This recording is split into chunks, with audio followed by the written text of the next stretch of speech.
12 नवंबर हिमाचल प्रदेश में चुनाव, बड़ा दिन हिमाचल के लिए और बड़ा दिन है हिमाचल प्रदेश के सबसे बड़े चेहरे यानी हिमाचल के मुख्यमंत्री जयराम ठाकुर के लिए। इस वक्त हमारे साथ मौजूद हैं, उनकी धर्मपत्नी साथ में है, दो बेटियां भी साथ में हैं, एमबीबीएस की पढ़ाई कर रही हैं। इन सबसे बात करेंगे। सर, चुनाव चल रहा है और आप रिलैक्स मूड में लग रहे हैं। देखिए, पूरे प्रदेश भर में कैंपेन करने के बाद, क्योंकि अब कैंपेन बंद हो गया है, अब आज वोट ही डालना है, तो इसलिए अब रिलैक्स होकर के हैं लोग, अपना काम करेंगे। और निश्चित रूप से जो कैंपेन में इस तरह का माहौल हमने अब की बार देखा है, तो मैं काफ़ी हद तक ऐसा मानता हूँ कि हिमाचल में फिर भाजपा की सरकार बन रही है, तो निश्चित रूप से थोड़ा ऐसा लगता है कि आराम में होना चाहिए। अभी आप रिलैक्स हैं? हाँ, मैं रिलैक्स हूँ। अच्छा, डबल इंजन की सरकार का आप लोग नारा देते हैं। घर में जो आपका इंजन है परिवार का यानी मैडम, उनका कितना सपोर्ट रहा आपको इस पूरे मतदान के दौरान? देखिए, उनका सपोर्ट हर बात में रहता है, लेकिन ये बात अलग है कि मेरा परिवार राजनीति में नहीं है। लेकिन उसके बाद मॉरल सपोर्ट, घर से सारी चीज़ों की देखभाल करना, सारी चीज़ों को ठीक तरह से चिंता करना, ये निश्चित रूप से होता है परिवार की ओर से, और वो एक बहुत बड़ी जिम्मेवारी वाला काम होता है। अच्छा मैम, आज क्या कुछ खास रहेगा? सीएम साहब जाएंगे जब वोट डालने, कोई खास तरह का आप पूजा या कोई खास तरह का टोटका होता है जो आप इलेक्शन डे पे जिस दिन वोट डल रहे हैं उस दिन इस्तेमाल करते हो, आज जो करने जा रहे हो? नहीं, ऐसा कुछ टोटका तो कुछ नहीं होता है।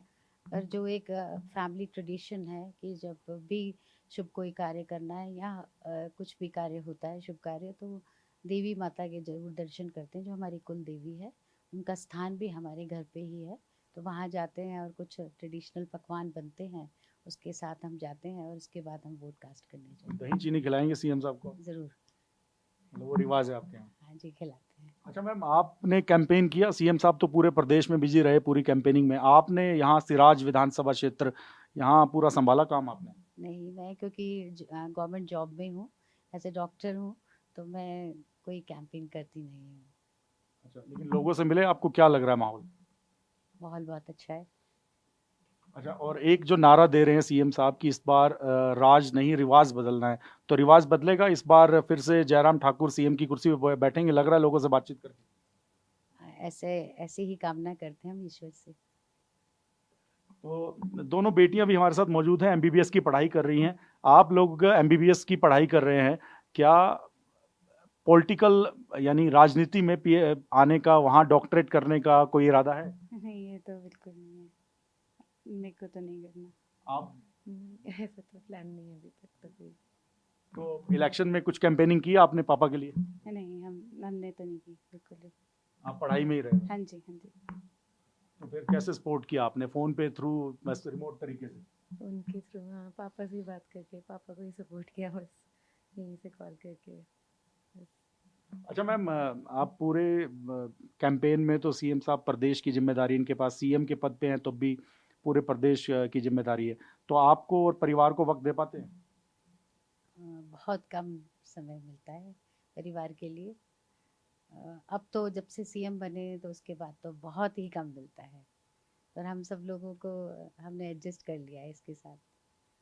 अच्छा मैम, एक मेरा आखिरी सवाल है आप सभी से सर, कितने कॉन्फिडेंट है आप, सरकार दोबारा बनने जा रही है, मुख्यमंत्री कुर्सी पर जयराम ठाकुर बैठने जा रहे हैं दोबारा?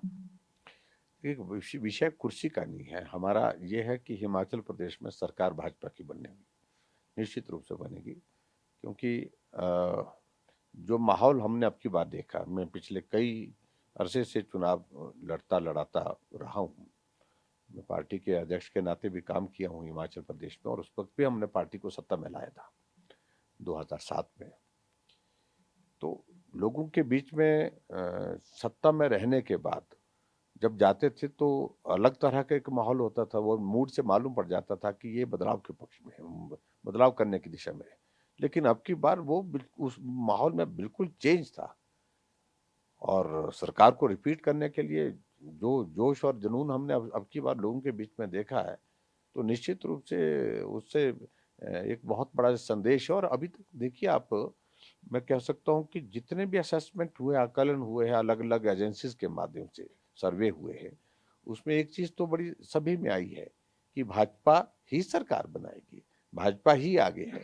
तो ये एक बहुत बड़ी बात है जो आज से पहले जब होते थे, जब सरकार में रहते जो चुनाव होते तो उसमें आ ही जाता था कि सरकार बनानी कठिन है, आंकड़े जो है वो अलग तरह के होते थे। अब की बार इस तरह की स्थिति नहीं है। तो ये कॉन्फिडेंस दिखाई दे रहा है सर आपके चेहरे पे, तभी आप रिलैक्स बैठे हैं। देखिए, स्वाभाविक रूप से जब इस तरह की बातें होती तो हौसला बढ़ता है, हिम्मत बढ़ती है, लगता है अच्छा लगता है कि भाई हमने जो काम किया है, मेहनत की है, उसका परिणाम सार्थक हो रहा है। मैम आप कॉन्फिडेंट हैं जीत के लिए? निश्चित रूप से। आप क्या कहेंगे? हाँ जी, वेरी कॉन्फिडेंट। आप भी कॉन्फिडेंट हैं? हाँ जी। एक बार विक्ट्री साइन बना दीजिए, पूरा परिवार जीत के लिए आप लोग कॉन्फिडेंट हैं। तो ये हिमाचल प्रदेश के सीएम जयराम ठाकुर का पूरा परिवार है, रिलैक्स मोड में है और उनका सीधे तौर पे कहना है कि मेहनत जो की है, जो काम किया है पिछले 5 साल में, वो देखने को मिलेगा और जनता इन्हें जीत दिलवाने जा रही है। इसी वजह से परिवार अभी थोड़ी देर में वोटिंग करने जाएगा और उससे पहले रिलैक्स मूड में पूरा परिवार एक साथ बैठा है और दावा किया जा रहा है कि जीत एक बार फिर से बीजेपी की होने जा रही है हिमाचल प्रदेश में। सिराज विधानसभा क्षेत्र हिमाचल प्रदेश से कैमरामैन वीर सिंह के साथ मोहित मल्होत्रा, TV9 भारतवर्ष। वो बात करेंगे। हिमाचल प्रदेश में मतदान जारी है और बड़ा चेहरा जो है जिस पर सबकी निगाहें हैं वो है हिमाचल के मुख्यमंत्री जयराम ठाकुर। सिराज विधानसभा क्षेत्र उनका गढ़ माना जाता है और इसी विधानसभा क्षेत्र से वो लगातार 6ठी बार चुनाव मैदान में हैं और उम्मीद जता रहे हैं कि इस बार भी उनकी जीत होगी। हमारे साथ बात करने के लिए मौजूद हैं जयराम ठाकुर। सर, कितने आप कॉन्फिडेंट हैं इस बार, जितनी आपने मेहनत की है, क्योंकि आप अपने विधानसभा क्षेत्र को तो वक्त दे ही नहीं पाए, पूरे प्रदेश की जिम्मेदारी आपके पास थी, तो कितने आप कॉन्फिडेंट हैं? पूरा इलाका, पूरा प्रदेश आपने घूमा, क्या लग रहा है आपको? पूरे प्रदेश भर में घूमने के बाद एक चीज तो बड़ी साफ लग रही है कि इस बार बाकी चुनावों की तुलना में जो सत्ता पक्ष जब चुनाव लड़ता है वो भी हमने अनुभव देखा है, विपक्ष में रहते हुए भी हमने अनुभव किया है बहुत सारी चीजों को। अब की बार हिमाचल प्रदेश में कुछ अलग तरह का माहौल है। जो सत्ता का 5 साल का कार्यकाल पूरा होने पर आम तौर पर लोग थोड़ा डाइल्यूट होते थे, थोड़े सुस्त होते थे, रिस्पॉन्ड नहीं करते थे, ऐसा जैसा रहता था, जोश और जुनून नहीं होता था। अब की बार हमने देखा कि एक तो बहुत बड़ी संख्या में लोग भीड़ में हमारी सभाओं में आ रहे हैं, जोश के साथ आ रहे हैं, जुनून के साथ आ रहे हैं और जोश के साथ ही वापिस जा रहे हैं। तो ये संदेश सीधा सीधा ये लगता है कि भाजपा को फिर से लोग सत्ता में लाना चाह रहे हैं और नरेंद्र मोदी जी को ताकत देना चाह रहे हैं। डबल इंजन की सरकार का जो जिक्र हम करते हैं उसमें लोगों को लग रहा है कि ये प्रदेश के भले की बात है और ये करना अब की बार बहुत लाजमी है। लेकिन सर, बागी भी आपके मैदान में हैं और खुद पीएम साहब को फोन करना पड़ रहा है उनको मनाने के लिए, तो ये आप कैसे देखते हैं? बागी कहीं ऐसा ना हो कि आपका जो समीकरण है जीत का उसको खराब कर? देखिए, जिस पार्टी की जीतने की संभावना ज्यादा होती है उसमें स्वाभाविक रूप से बहुत सारे कार्यकर्ताओं की इच्छा होती है चुनाव लड़ने की और इस दृष्टि से तो दो राय नहीं है। बहुत सारे लोग चुनाव लड़ने के लिए आग्रह कर रहे थे टिकट दीजिए, लेकिन टिकट तो एक को ही हो पाएगा, एक विधानसभा से। ऐसे में कुछ लोग जो खड़े हैं हमने उनसे आग्रह किया है, कुछ लोगों ने नाम वापस लिए, लेकिन कुछ लोगों ने वापस नहीं जो लिया तो धीरे धीरे जब कैंपेन बढ़ती जा रही है तो वो एकदम नीचे आते जा रहे हैं, उनका ग्राफ जो है वो कम होता जा रहा है, क्योंकि सब लोगों को मालूम है कि सरकार भाजपा की बन रही है, ये दिख रहा है। और दूसरी बात ये भी कि हमारा कैंपेन जो है सीधा फोकस है डबल इंजन की सरकार, नरेंद्र भाई मोदी जी को हमने ताकत देना है, नरेंद्र भाई मोदी जी के माध्यम से हिमाचल के विकास के लिए बहुत कुछ 5 साल में मिला, आने वाले समय में और ज्यादा लेंगे। इन तमाम बातों को लेकर के जब हम आगे जा रहे हैं और उसके बाद हमारा जो कमिटमेंट जो अभी इसके रूप में आया है, शब्द घोषणा पत्र के रूप में, विजन डॉक्यूमेंट के रूप में, तो उसमें भी बहुत सारी चीजें ऐसी हैं जिन्होंने लोगों को आकर्षित किया है। और खास तौर से जो 11 कमिटमेंट्स, 11 कमिटमेंट हमने महिलाओं के लिए सेपरेट की है, अलग से की है, वो एक बहुत बड़ा आकर्षण बना, वो चर्चा का विषय बना महिलाओं में। तो इन बातों को लेकर के जब हम कैंपेन में जा रहे हैं तो जो बागी लोग हैं उसकी तरफ, उनकी तरफ ध्यान कम होता जा रहा है। लेकिन सर एक कांग्रेस ने मुद्दा उठा रखा है ओल्ड पेंशन स्कीम का, उस पर लगता नहीं कांग्रेस आपको घेरने में कामयाब रही है? देखिए, कोई भी मुद्दा कांग्रेस के पास हमको घेरने का नहीं है, उल्टी कांग्रेस इसमें घिरी पड़ी है। वजह, क्योंकि ओपीएस उन्होंने ही समाप्त की, यही वीरभद्र सिंह जी जिनके इस पे जो है बड़े बड़े पोस्टर लगा के, होर्डिंग लगाकर उनके नाम पर ही वोट मांग रहे हैं, तो उनको इस बात को समझना चाहिए कि उनके ही नेता जिनके नाम पर वो वोट मांग रहे हैं आज इस दुनिया में नहीं है, उन्होंने ही इसको समाप्त किया था ओपीएस को। हमने तो नहीं किया था, हम तो सत्ता में थे ही नहीं उस वक्त। तो दोषी कौन है? कांग्रेस पार्टी है। जवाब उनको देना चाहिए, क्यों बंद किया था, क्या जल्दबाजी थी? बहुत सारे राज्यों ने उस वक्त ओपीएस को स्वीकार नहीं किया, 8 महीने तक, 9 महीने तक। हिमाचल पहला राज्य था, सबसे पहले उन्होंने स्वीकार किया। तो ऐसे में मुझे लगता है कि जिस तरह से ये दोष हमारे सिर पर मढ़ने की कोशिश की, हमने बंद किया, हमने बंद नहीं किया है। पहले तो प्रश्न यह है, देने की बात एक बात है कि ओपीएस की बहाली की बात कर रहे हैं, लेकिन जो बंद करने वाले हैं, जिन्होंने बंद किया, उनके खिलाफ वो कर्मचारी क्या कह रहे हैं? क्या वो दोषी नहीं है? क्या उनके खिलाफ नहीं बोलना चाहिए कि बंद क्यों किया? अच्छा सर, कांग्रेस से टक्कर है, आप मानते हैं कि कई सीटों पर कांग्रेस के उम्मीदवार कड़ी टक्कर दे रहे हैं आपको? देखिए, हिमाचल एक ऐसा प्रदेश है, दो पार्टियों के बीच में मुकाबला होता है और निश्चित रूप से मुकाबला कांग्रेस के साथ है। और हिमाचल में जब दो पार्टियों के बीच में मुकाबला होता है तो कांटे का टक्कर होती है, हमेशा ही होती है। लेकिन अब की बार कांग्रेस में बिखराव है, राष्ट्रीय स्तर पर, प्रदेश स्तर पर। आप देख रहे हैं कि उनके नेता जहां चुनाव लगा हुआ है और वो भारत जोड़ो यात्रा पर निकले हैं, कितना गंभीरता से वो ले रहे हैं, अंदाजा लगा सकते हैं आप इस बात को लेकर के। एक नेता उनका हिमाचल प्रदेश में है, कौन मुख्यमंत्री? कम से कम 10 लोग अपने आप को भावी मुख्यमंत्री घोषित कराते हैं। जो मंच संचालन करने वाला होता है इनकी सभा का, उसको बोलते हैं, पर्ची पकड़ा के बोलते हैं कि आप ये बोलिए, और वो बोलते हैं कि अब भावी मुख्यमंत्री को मैं बुला रहा हूं। क्या तमाशा बना के रखा है? ऐसी परिस्थिति कांग्रेस पार्टी, जो इतनी पुरानी पार्टी कभी नहीं हमने देखी। खराब दौर जितना खराब चल रहा है कांग्रेस का, कभी ऐसा नहीं था। आम आदमी पार्टी से कोई टक्कर है? नहीं, वो हमें तो मिले ही नहीं रहे, हम की तलाश में है कि कहाँ है वो, कहाँ चले गए। बहुत शोर डाला था उनने, लेकिन कहीं भी। और हमने पहले दिन से कहा था, ये मैदान में थोड़े बहुत चल लिए तो चल लिए, और उसमें बहुत जल्दी जो है एक्सपोज भी हो गए। लेकिन हिमाचल की चढ़ाई चढ़ते चढ़ते सांस फूल जाएगी, और फूल गई उनकी सांस, मिले नहीं हमें। इसी वजह से जो प्रचार के आखिरी दिन थे, अरविंद केजरीवाल दिखाई नहीं दिए, भगवंत मान भी नहीं आया। कोई भी नहीं आया।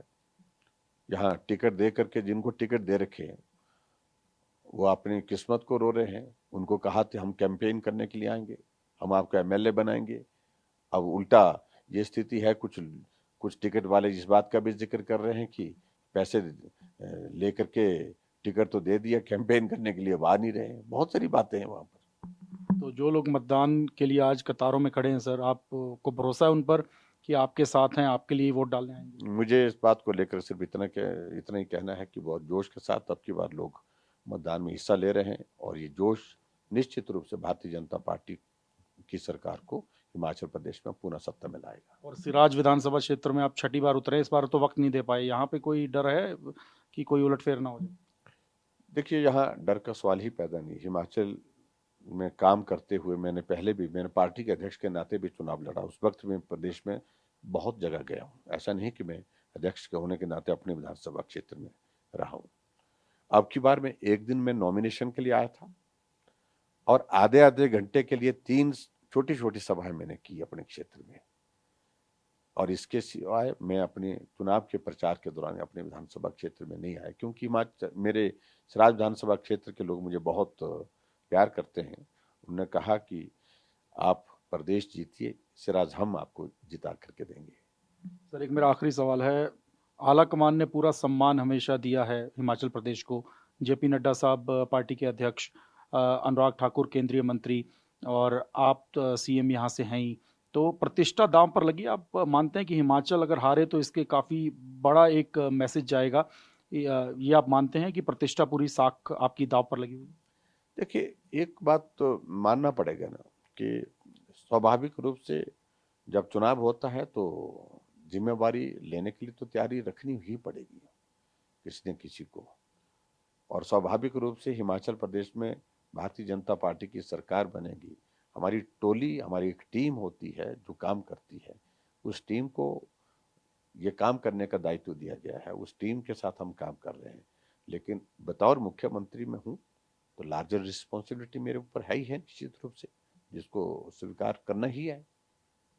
तो जयराम ठाकुर हिमाचल के मुख्यमंत्री सीधे तौर पे कह रहे हैं कि वो रिस्पॉन्सिबिलिटी लेंगे, जीत मिली उसकी भी, और अगर नतीजे मन मुताबिक ना आए पार्टी के तो उसके लिए भी वो पूरी तरह से तैयार है। लेकिन वो दावा कर रहे हैं कि ऐसा होगा नहीं, और जितने भी लोग मतदान करने के लिए कतारों में खड़े हैं उन पर वो भरोसा जता रहे हैं कि वो जो बीजेपी का पूरा एक विजन डॉक्यूमेंट है उस पर भरोसा करेंगे, अगले 5 साल के लिए एक बार फिर से मौका देंगे और हिमाचल प्रदेश में एक रिवाज बदलेगा। 5 साल बाद ये माना जाता है कि यहाँ पर सरकार बदलती है, दूसरी पार्टी की सरकार आती है, लेकिन इस बार जयराम ठाकुर दावा कर रहे हैं कि वो जो रिवाज है वो टूटेगा, वो बदलेगा और एक बार फिर से बीजेपी सत्ता में आएगी, और इसी उम्मीद के साथ जयराम ठाकुर अपनी जीत का दावा कर रहे हैं। हिमाचल प्रदेश के सिराज विधानसभा क्षेत्र से कैमरामैन बीर सिंह के साथ मोहित मल्होत्रा, TV9।